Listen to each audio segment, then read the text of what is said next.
It's like this forever going on journey, right? And sometimes it's nice to kind of look back just to see how far you've come because it's also not good to get to that point where you're like, you hit a goal and then you keep reaching for more, right? It's like, when is it ever going to be enough? But I think that it's slowly starting to become like that for me. Like, even right now,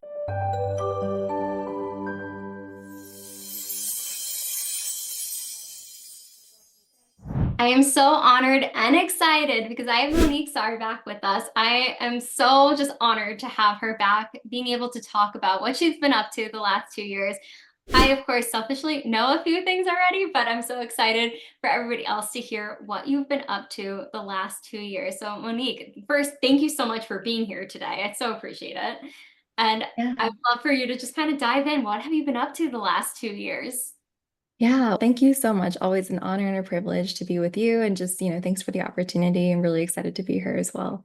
So I feel like these last 2 years have definitely been like a whirlwind in a good way for sure. Because I know that as the tides have changed, we have to just roll with the punches and kind of like evolve and change with it as well. So yeah, it's definitely been a lot going on. I'm really excited about all the events that we've been able to attend, and obviously a lot of the brands that we've been able to work with, both for speaking engagements, but also just like more traditional marketing and brand activations as well. I love that. And, we were talking before, and I've seen so much growth in just where you've transitioned from really heavily focusing on speakers and organizations to now moving into more of the influencing branding space. I mean, you've done both, but you've really kind of shifted a little bit. I'm kind of like the speaker's matchmaker, kind of like a talent manager, if you will.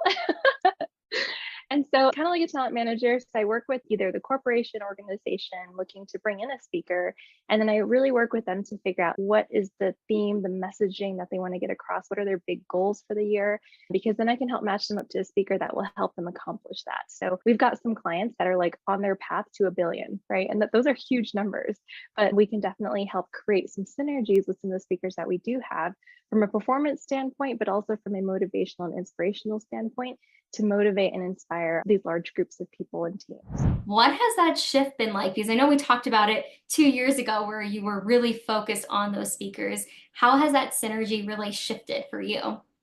Yeah, so that's definitely still the focus, but I feel like the number one thing that we're always looking for when we're working with our clients is we always want to continue to be a value add. So we never want to take away from the brand that people have worked so hard to build themselves, but where else can we be a value add? And so even though speaking engagements was definitely the focus for a while, what we found was like a lot of these brand activations and doing posts on social media, even if it was like product placement or even like a full-on advertisement for the brand, it was very similar just because even though some of these speakers were doing speaking engagements, what we found it's the exact same model working with like influencers as well, just helping them tell the story and the messaging and conveying what the brand wants to get across as well.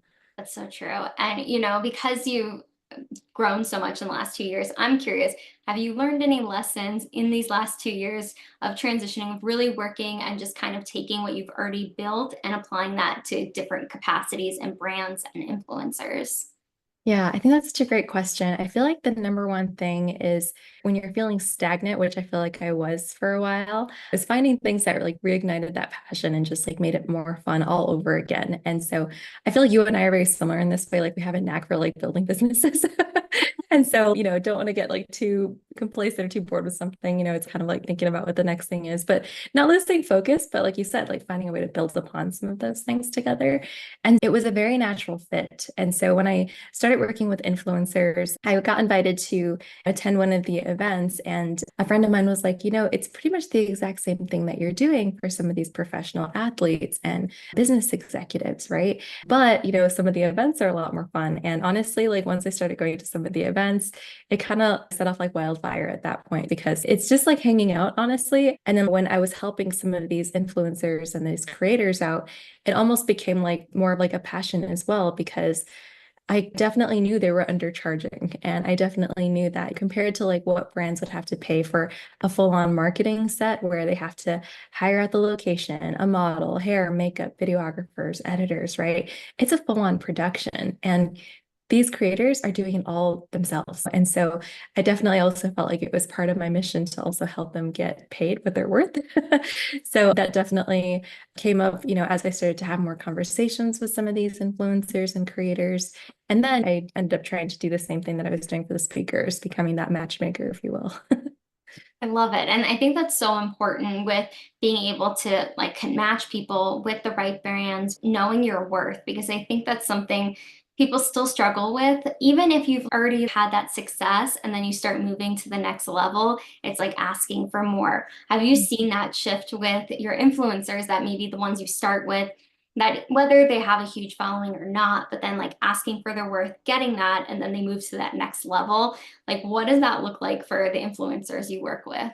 Yeah, 100%. So I feel like the number one thing is the mindset shift, right? So it's actually just thinking like, okay, you are like a one man or one woman show that's putting on this entire production because you're having to like write out the entire script for it and like how the storyboard's going to look, as well as like doing all the editing and the filming. So once you're thinking about how it becomes like a full-on production, even if you don't have like a huge following, you can still charge for that production that you just did because it's UGC, user generated content. So that's something brands are always looking for as well.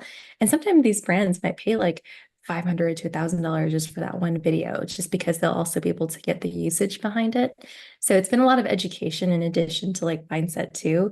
A lot of these influencers I started working with are learning a lot more like, oh, I didn't know I could charge for usage. I'm like, yeah, you could totally charge for the fact that they can use this as an advertisement. And Yeah. so there's just like little key things in there that they were definitely missing out on. I believe it, because I think like even when we work together, it's like I'm so new to all of this. I don't even know what like I'm supposed to be doing or how to do it or get that facilitated. But I think it's important to have somebody who's in your corner that's actually showing you step by step how it all works and unfolds in order for you to have that success. But you're right, a lot of everything we do as entrepreneurs, it is a mindset shift. Like, of course, we have to take action, we have to keep moving forward.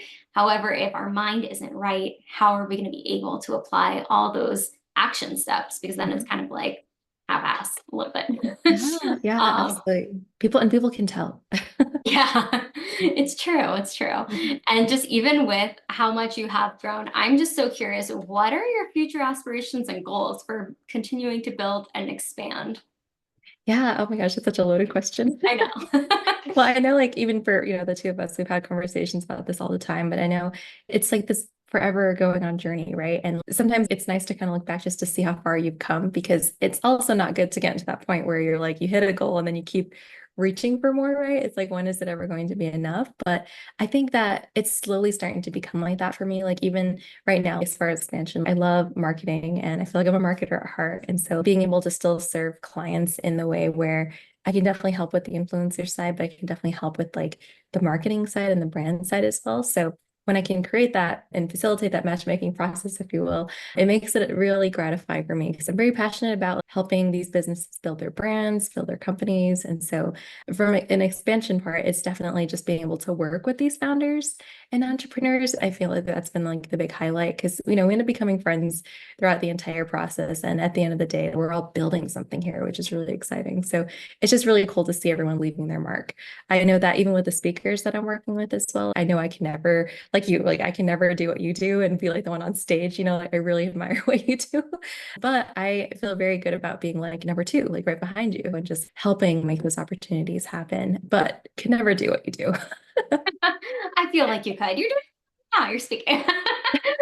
But I'm really curious. I want to go back for a second because when you had started working with BNNC speakers, you were working a lot with just really amazing individuals in the speaking aspect and moving into brands. I know you mentioned you had gone to a conference, you started meeting people. What was that looking like for you, like the steps you took to really kind of transform the business? Because I think a lot of people are like, okay, well, I want to kind of branch out. I'm doing the same thing, but I'm just going to put it in a different type of industry. What did you do to get there? I think honestly, it started with just being able to share with people like the new stuff that I was working on.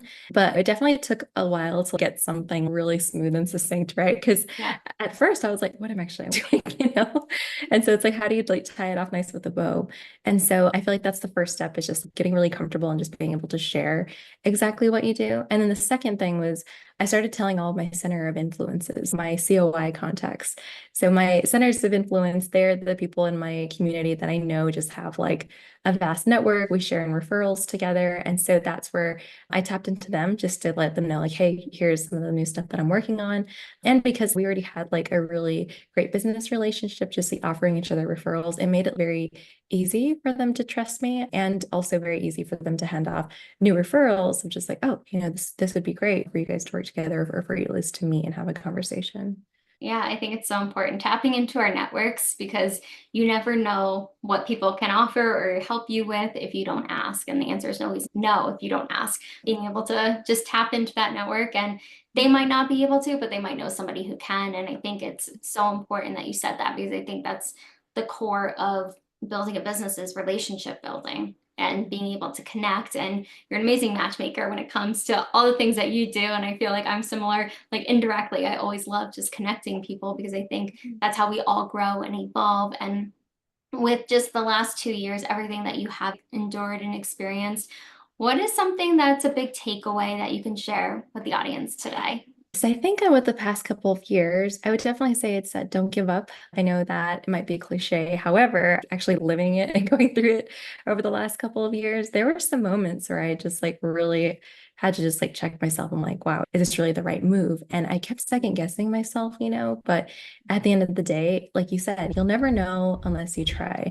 And as we get older, I run into old friends from like high school and college, and we ended up having some of those like really deep conversations where like they're starting to, and there's no knock against like the 9 to 5, right? Because it really works for some people, but at least some of the friends that I've talked to, they definitely are feeling kind of trapped in that because now they have a lot of these responsibilities and they've come to me and talked to me about how do I make that move. And it's different because when I started, I took on a lot of risk to Yeah. try to make that happen. But at the end of the day, it's like you just have to like remember not to give up and just to keep pushing.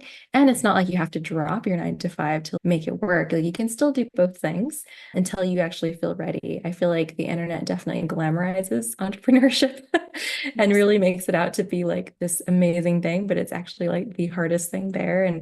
But I think if you have the right support, the right network, as we've kind of talked about, and the right mindset, I know that those are the things that can help get you through it.